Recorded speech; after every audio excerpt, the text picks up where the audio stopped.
message here says, Good morning, KUFM. I am Lagos Man Orosaye from Ego Axis. I salute you, Charles and God's love. Lawmakers cross-carpeting. We thank God at long last, APC lawmakers in Edo State House of Assembly have decided to join the moving train, the majority PDP in the House. I personally welcome them to stay put to make the state real mega. Thank you, KUFM. Thank you. And NUT versus government. Why the dual play politics? My heartfelt pity goes to the public school pupils who suffer for no just cause. Dialogue remains the solution out of the imbroglio. Threat has never worked. Ibrahim from Agbo Road. Thank you, Ibrahim. And more messages here. Good morning, guys. Good morning, guys. It's easy to get rid of the racist in the UK. They should trace the profile. Okay, I guess this message is not for us. Please, sir, which group of teachers gave award to Mr. Governor during campaign? The teachers on strike, are they the ones? If they are the ones with, does that go? Okay, I can't really understand your text message, please.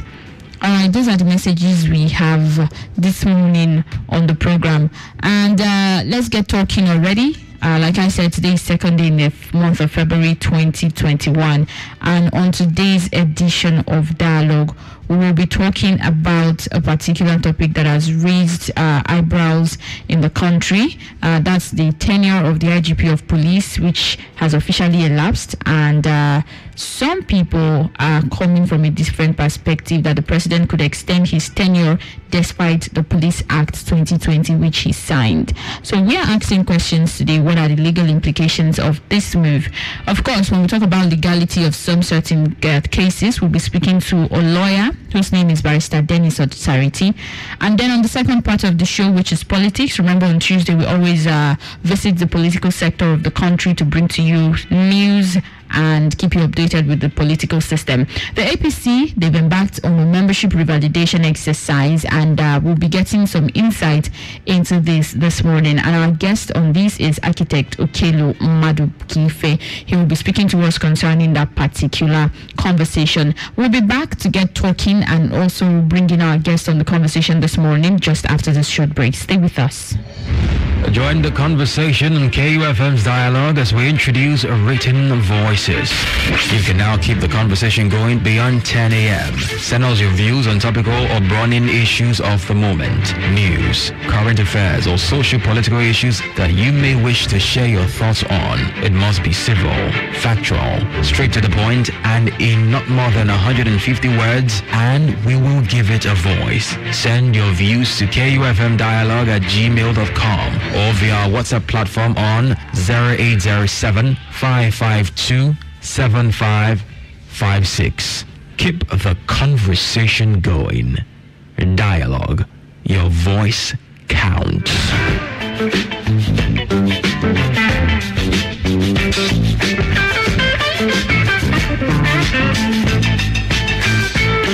You're welcome back. Let's get talking already. First on our itinerary this morning is the tenure of the IG of police, Adamu Mohammed, whose tenure is supposed to have expired or should be expiring this February, and no news on people that would be appointed by the president to take over the IG of police. And we've put out conversations coming out from different perspectives. Is that, well, his purpose of still staying in office is legally backed, while some people are saying it is not.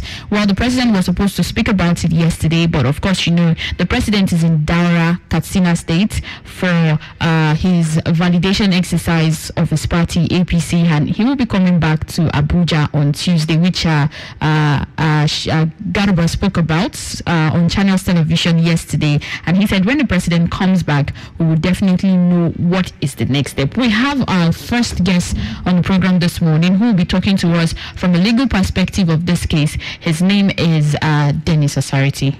Okay, so we have Dennis Osaritin Esquire, co-convener of the Coalition of Lawyers for Good Governance and Due Process in Nigeria. Good morning, Dennis Osaritin Esquire. Good to have you this morning. Good morning, Mr. Charles Oporom. Good morning, Ms. Orlando, for having me. Thanks for having me. Good morning and welcome.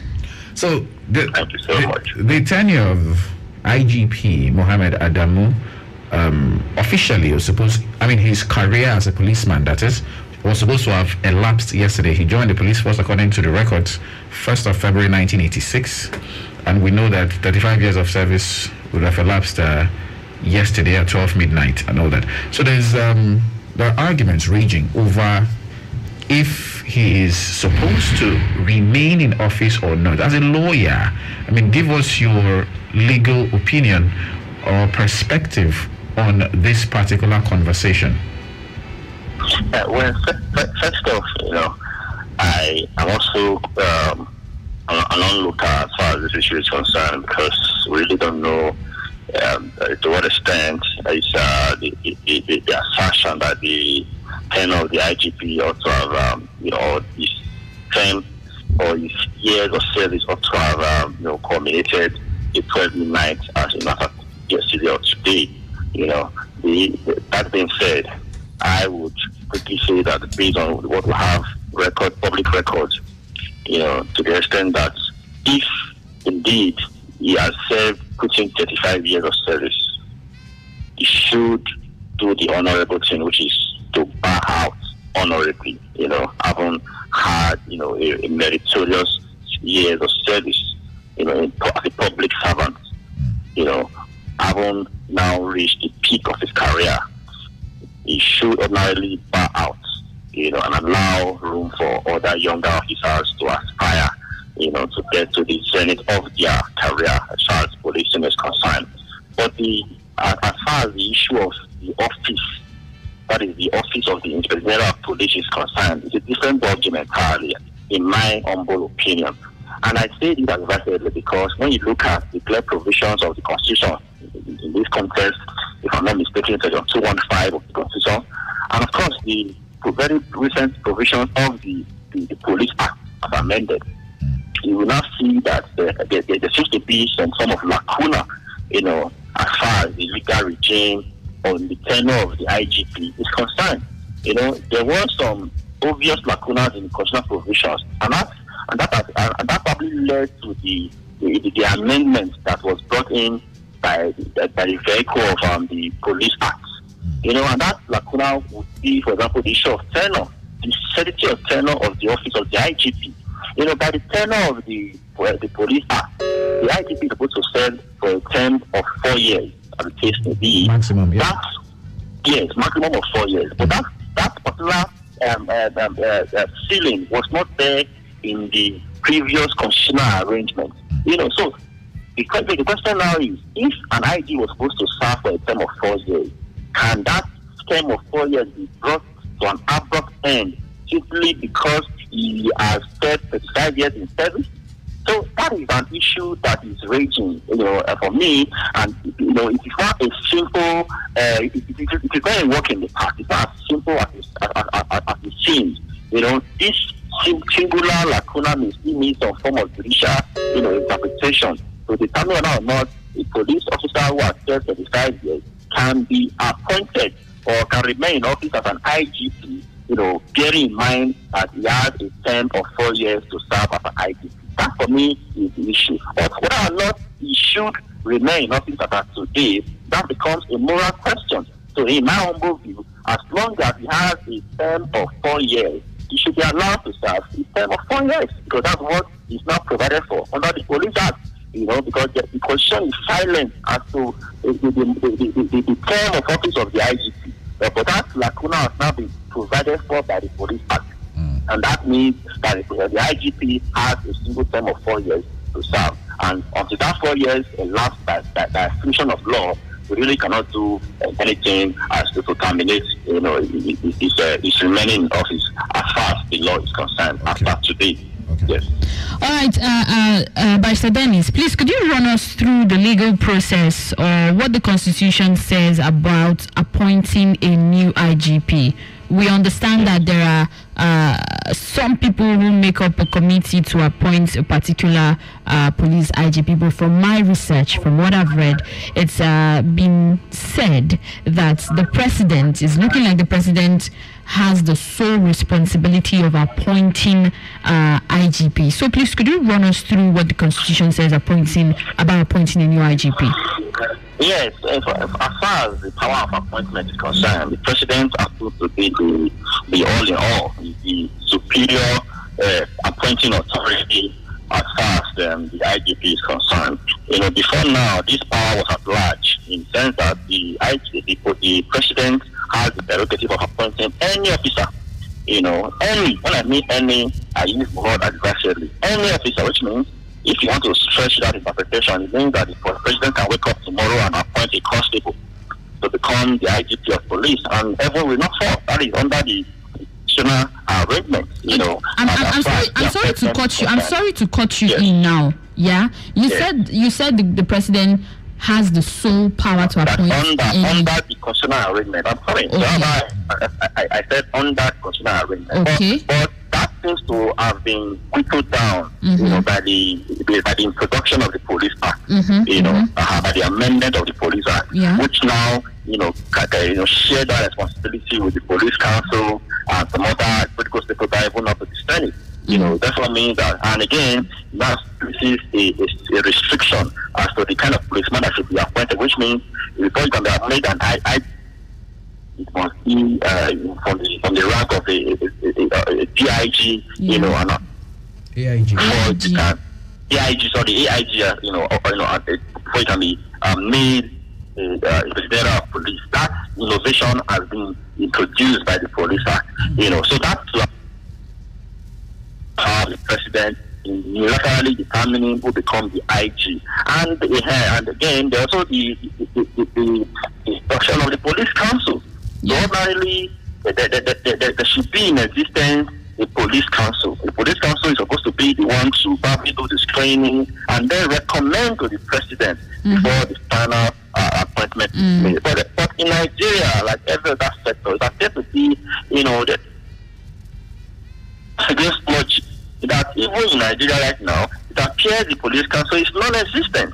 The Police Commission and all that, they've been running back to who should recommend, should be involved in the process of, bringing up the IGP. And that has been the running battle to the extent that they won't go to court, to challenge some of the powers of the Police Council or the Police Service Commission as far as the IGP is concerned. So, as of today, we still cannot, there's still no clear-cut, clear-cut procedure as to how, the president is to exercise his power. So, what we still find in practice is that the president appears to have the monopoly of wisdom as far as appointing who the IGP.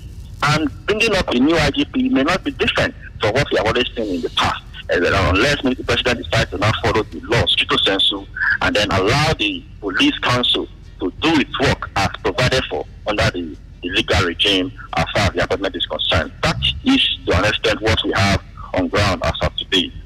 Okay. All right. Let's look at the officers who are eligible. It's true you're not a policeman, but you're a lawyer, and then common sense also has to prevail. Now, the 4-year tenure, as prescribed by the Police Act of 2020, which was signed by President Muhammadu Buhari, ordinarily says, a maximum of 4 years, but it does not say that this is to the exclusion of the public service regulations of 35 years of service or 60 years of age, depending on whichever comes first. But having said that, we look at the ranks, the gentlemen who are in the running to become the next IG there, and when we look at their time, the time they have, I think we have among the DIGs, we only have 2 DIGs who have the most time, but their service will expire in 2023. So going like that, if they were appointed today, they wouldn't have 4 years to serve, because from now to 2023 is of course about 2 years, right?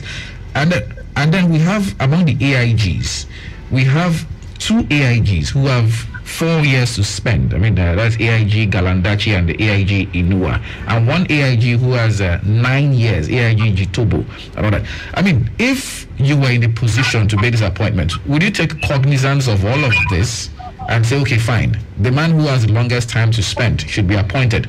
Or are there other things they look at and say, you know what, let's look at other primordial interests and all that in terms of the appointments? What would you do? Yes, no, I'm not the president. I'm only going to be speaking from the realm of conjecture or postulations, but looking at it the way it is, ordinarily, what obtains or customary what obtains in forces like Nigerian Police Force or in Nigerian Army and all whatnot, well, the paramilitary or military formations, they lay credence to seniority, all right?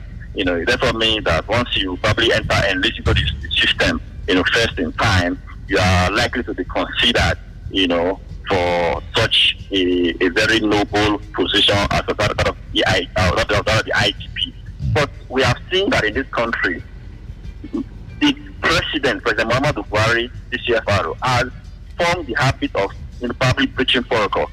You remember that a certain IGP was made, and several other DIGs who were even senior to him in terms of ranking were all retired. And then the preferred man by the president became the IGP. It has happened in this country before. So it's really no longer a customer to say because he has been in service for so long and therefore he's preferred when it comes to this appointment. Mind you, these appointments are largely discretionary. The presidency has very wide, the ambit of discretion in nominating or appointing those that wants to serve, because there's really no requirement in the law that says you must be you must have so years of service before you can be appointed. Simply says if you are a VIG, you are eligible to be appointed. So if you have 5 years, you have 10 years, you have 20 years more, the president can decide to appoint anybody. But we are saying the purpose of certainty, but the purpose of experience, both of expediency, it's important that the president must take that. If the law says you can only spend 4 years in office, why should you appoint somebody who has less than 1 year to retire? Why should you? You should appoint those who will be constitutionally qualified in terms of years of service that is left, and in terms of their ranking. They should be qualified, so that even if you need to reconsider their reappointment or so be it, you can have that that ceiling. We will not the requirements as provided for in the Police Act. So I would suggest very humbly this morning that the president in making appointment, considering anybody for appointment to the office of the IGP, must consider their remaining years of service, because it will become, it will be an abuse of due process if the president deliberately tries to circumvent express provisions of the law. So if they say you only have 4 years to serve, why should you appoint somebody who has less than 2 years to be in the service to become the IGP? So it therefore means that the president must comply with the provisions of the law in moving forward, because the whole essence of this new Police Act is to ensure that there is certainty of tenure, so that if anybody becomes the IGP, we have the time, we have the wherewithal, we have the time to really implement his aims and objectives that will lead to the reform or the proper workings of the Nigerian Police Force. That should be the primary consideration, above every other planning consideration that will of the country. For example, the issue of state of origin, federal character. Those things shouldn't matter when it comes to the issues of security. If the next qualified IGP is an Igbo man, so be it. If it's an Hausa man, so be it. What should matter is what the law requires to be done as far as these appointments are concerned. And that is what the president should be doing going forward as far as this issue is concerned. Because we are already faced with a myriad of issues preserving our security architecture. And some of these issues are not far from the fact that the persons who are at the ends of affairs when it comes to managing our architecture, security architecture, are those not very qualified, or those that have been considered based on their ethnicity or other primordial sentiments. And the president must now begin to behave like a statesman and determine appointments strictly on merit and track record and nothing else. All right, we want to sincerely thank you very much here. Dennis Osaretin, Esquire. Thank you very much for your thoughts and your time this morning.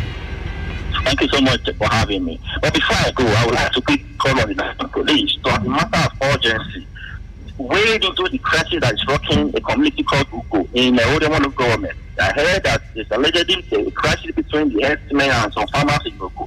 And I'm urging the Edo Police Command to wade into that situation so it doesn't escalate. Thank you very much just for having me. Thank you.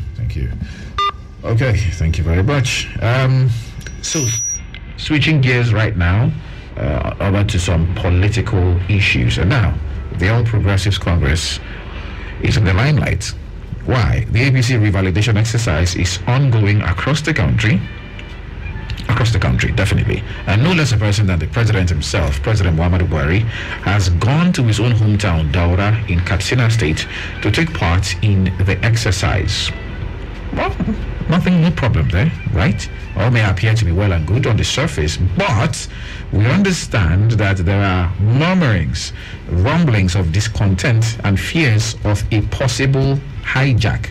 We take a look at the intrigue surrounding this exercise, and our guest is architect Okelo Madukife. He's a spokesperson of the All Progressives Congress in Anambra State. Good morning, architect Okelo. Good to have you this morning. Good morning, Charles. How are you today? Very fine, thank you very much. Okay, let's get into the conversation fully. Run us through, what is this revalidation exercise of your party all about? Thank you very much. In every political party, there is a register. And because the political process is a very dynamic one, with time, some people die, some people move on, resign from politics, some people go change their persuasion by leaving the party, and other people come in. There must be an occasional process by which these movements in demography of the party is updated. That is what this registration and revalidation exercise is all about. On the good, we have had so many people. For instance, if you look, I use at the Anambra example where I am, the entire United Progressive Party, which is UPP, has declared and moved over to APC. Now, with such people, you must, through documentation, formalize their entry.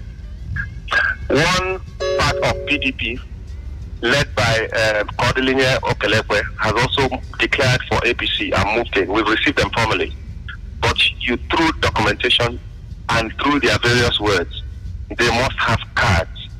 And the party, that is why the party needs revalidation. There are members also who are not, quite as a natural process, not sure whether they are still in our party or not, or whether in their fringes. By presenting themselves for revalidation, they affirm that they are members of the party, so they are no longer sitting on the fence. That's what the whole thing is all about. Okay. All right. Now, according to the story, we hear that there are some issues about this exercise which may lead to the hijack of this exercise. Any of these issues you know about you want to address? Because it's also been stated due to this exercise, lots of members of the party have been brought together to reconcile and forget, personal issues or maybe party issues amongst each other. No, I don't understand it when you say there are issues and it's been suggested that there will be a hijack. Hijack of what? By who? The exercise, the revalidation exercise. Because who will hijack it and for what? For what reason? We do not know. That is why we're asking you to speak about it. Any issues amongst the party members that you know of? Well, as we are planning positively, we also prepare for sabotage. It could come from within or without. And I'm sure that fundamental fact of life is not lost on the planners of this exercise. And that's why many times you have security. But as a deliberate process, no, certainly there can't be any hijack. No, but Architect Okelo, now, the party put out a statement, your party put out a statement on Wednesday, warning specifically, they warned that they would not tolerate any attempt by its members to, and the words were hijack. And they had to set up a reconciliation committee to bring grieving members together. And then also, what's wrong with it? Hold on. Allow me. Hold on. I'm not done yet.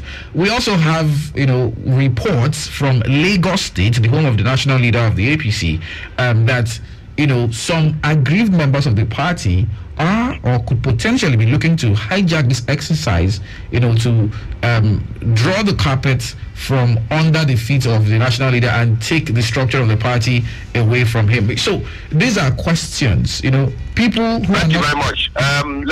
Let's start from the basics. Okay. The concept national leader is born out of the amalgam of three legacy parties. Right? Now, therefore, the leader of each of the legacy parties became a national leader in APC. Right? So you have Muhammad Buhari for CPC. You have Bola Ahmed Tinubu for ACN, and you have Boni Ono for ANPP. Now, with time, the concept of national leader started being referred to in singular terms, and we had no reason to go join issues on that. But now that it's forming a background of a question, it becomes important to establish those parameters properly so that it would lead to clear understanding. So three national leaders representing three national parties that created an amalgam to become APC. Now, having said that, it becomes very clear to anybody who is listening that the party structures is not in anybody's hands. But to the extent that politics is a game of influence, right? You can at some point have influence over who is there more than another, but that tide keeps changing. So it's not as if the compass is somewhere and somebody seeks to collect it. No. The who is one of our national leaders is alive. And he has every opportunity to participate in the process. Now, if by hijacking you mean that a tendency opposed to him is able to raise or convince more number of persons to register within the party, it is valid. That is not hijack. What I understand as hijack is when you thwart the process to go away from his regulations, and so you have come to it through the back door. If I choose now that I want to raise a certain number of people to come and register within APC, and those people will be part of a tendency with whom I share a common vision, and we will, in line with what politics is, determining who gets what, when, and how. In line with that, we want to change a status quo in terms of leadership tendency anywhere. It is allowed. It is legitimate. It is not a hijack.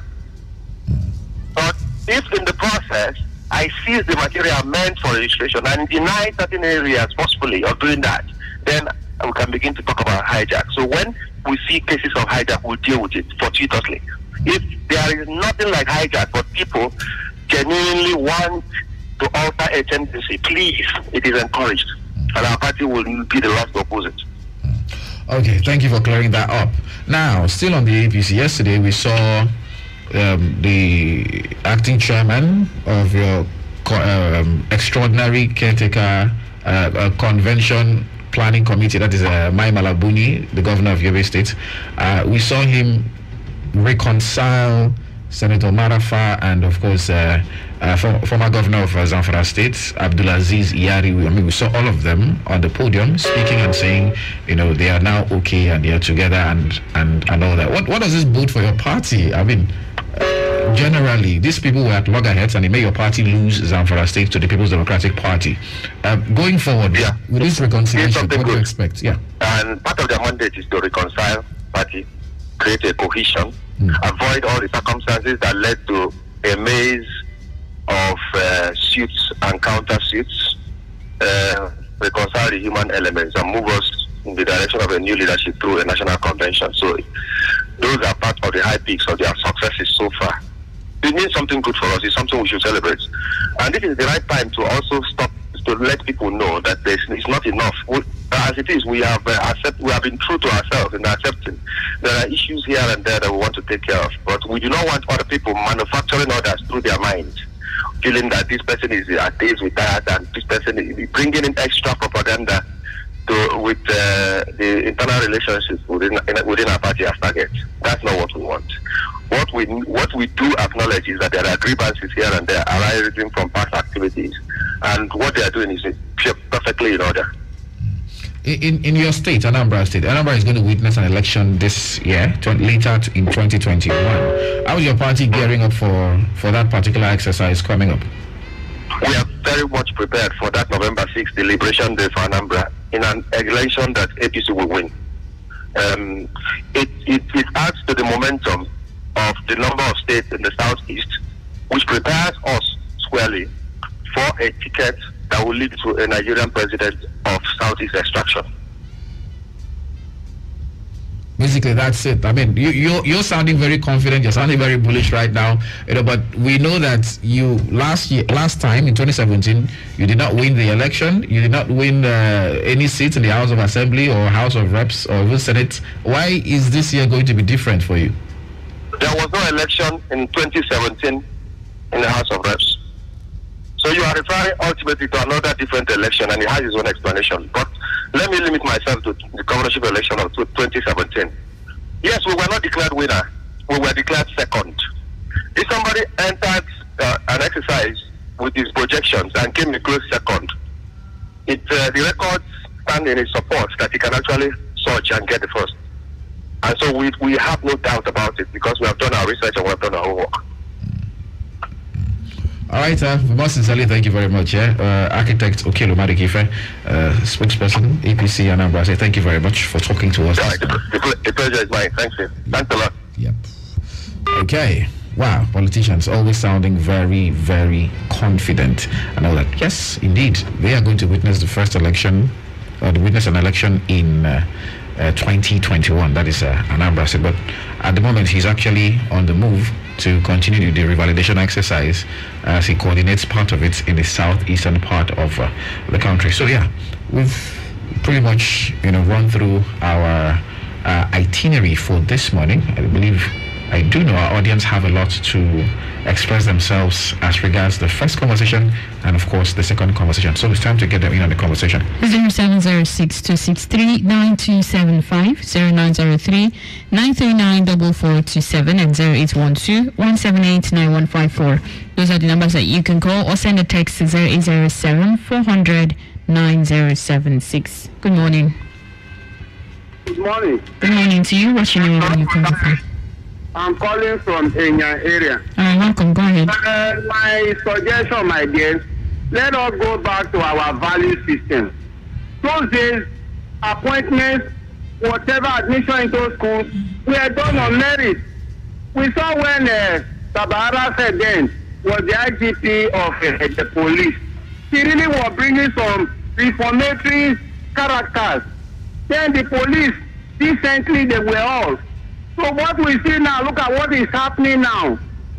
Now, if they look at the Hausa Fulani and the farmers issue now, like from my own local government now, they said 5 people have lost their lives between them now. Then when the security operatives are called into the matter, they will say we are on top of the matter. But if a cow miss from them, they will go and look at the pot of soup. Wait, hold on. Pastor Roberts, are you listening?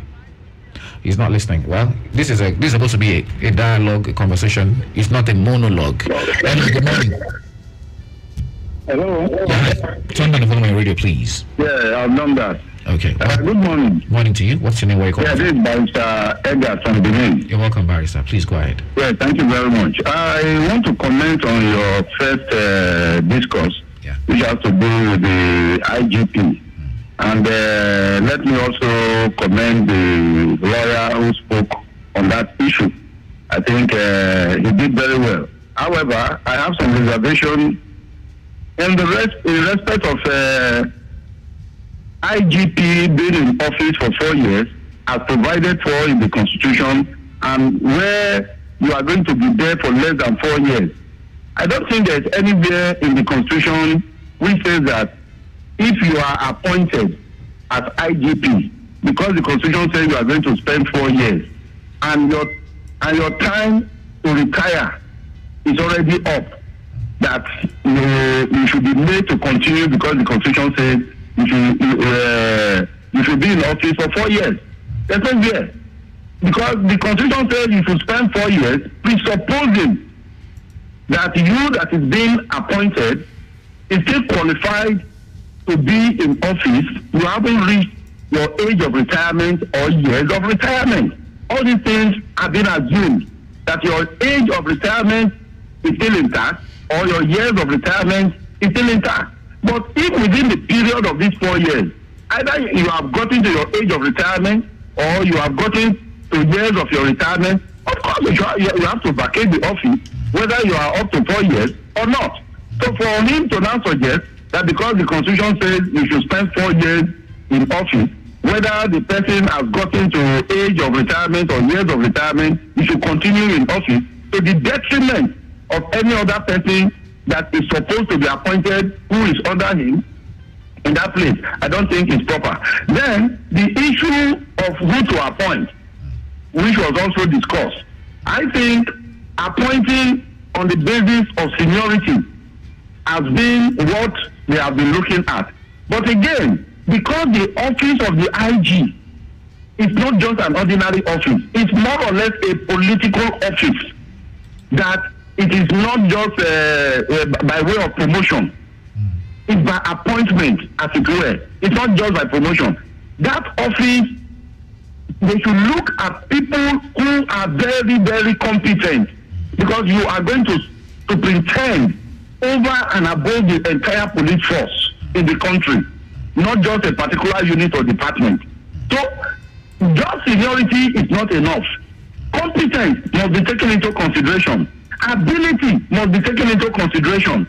And such person who is to be appointed, just like we have been seeing people being appointed as AIG over and above DIG, and the DIGs have been retired immediately, and AIG is appointed. So if there is an AIG that is more, an AIG that is more competent, it should be appointed. All right, thank you so much. That is my own take on that. Thank you so much. Hello, good morning. Good morning, Charles. Morning to you. Welcome. Yeah, I want to take my own. Tell us your name. Tell us your name and where you're calling from. My name is Isaac. I'm calling from Warroad. Go ahead, Isaac. So, on the IGP issue, I think one of our biggest problems in this country is our constitution, and I'll tell you why. The reason is there is so much power conferred on the president than is necessary. So much power.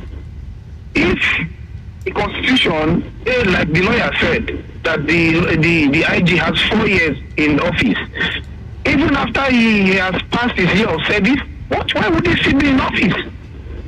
It's just like saying somebody who was once the caretaker in a particular house as a tenant, but now he has moved out of the house to another house or to his own house. Then finally he still remains the caretaker because he has 3 more years to do as caretaker or 4 more years to do as caretaker in that particular rented apartment. It doesn't make sense. Our constitution has too much lapses that we can continue like this. I think we should look into it. Thank you very much. Thank you, Isaac. Thank you. I mean, hello, good morning. Good morning, my daughter and my son, Charles. good morning. This is Barrister Philip Oturo. Welcome. Go ahead. You see, the appointment of IG have been at the discretion of the president, and we had to bear it. There's nothing anybody can do about it. They can just wake up now and take commissioner of police. I think you are my IG, and that's it. From AIG to DIG, they will just pack their load and go. It has been there, and it's going to continue to be there because the constitution says so that the president had to nominate and send to the National Assembly. The National Assembly, if I thought they want to reject, somebody will be the president and say, no, let the round continue to act. You saw the issue of Magu, even now that he has some problems. So that issue that the president must appoint will continue to remain with us. Have I said this for how many months? This man is going on Monday now. The BBC must stay for years. No, it doesn't tally. If you are lucky to your 4 years run within your system, you can go ahead. Thank you for your program.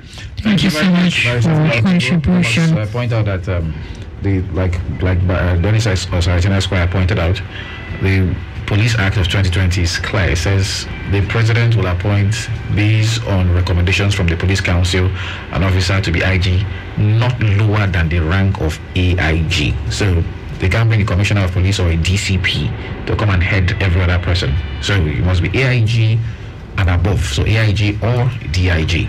That is what the law specifies. Let's check out the messages we have here. Good morning, KUFM. I am Lagos One Orusari from Ego Axis. I salute you, my brother Charles, and my sister God's love, plus our guest online. God bless you all in Jesus' name. Tenure of Nigeria, workers, either civil or military and other forces in this country, is bound under the law stipulating age limit or years of service, and whichever comes first should be followed to the letter.